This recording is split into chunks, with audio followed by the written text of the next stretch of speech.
Sudan, which resulted in killings and arbitrary arrest of citizens. United Nations envoy visited the North African country and expressed concerns over the junta's response to the citizens' demand since the military took over the country. Now, despite the military leadership move to lift state of emergency, citizens are still not relenting in their quest to restore constitutional rule in the country. And let's have more details of that in this report.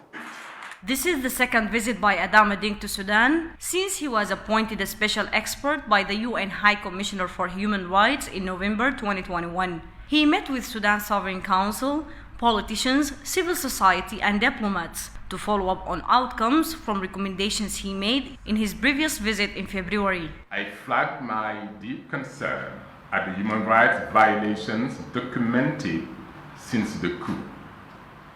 It is simply unacceptable that 99 people have been killed and more than 5,000 injured as a result of excessive use of force by the joint security forces responding to protests.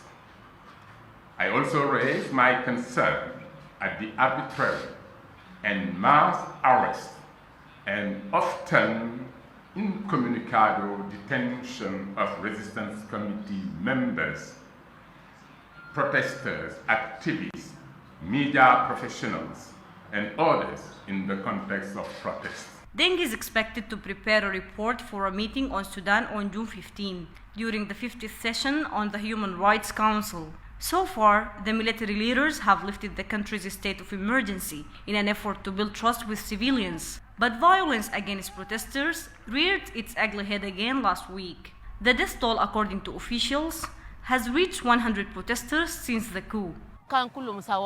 As long as the same generals are on the scene, nothing will change. We need transitional justice for the killings of the protesters and human rights violations. The political compromise is not always working. Independent analysts like Usman Mirgani argue that justice is the first step to stability. The transitional justice and human rights are important issues to support the political instability in Sudan. The laws of the Commission of Transitional Justice were all set, but the institutions are yet to be formed. I think it should be a top priority for stakeholders if they want a long-lasting solution.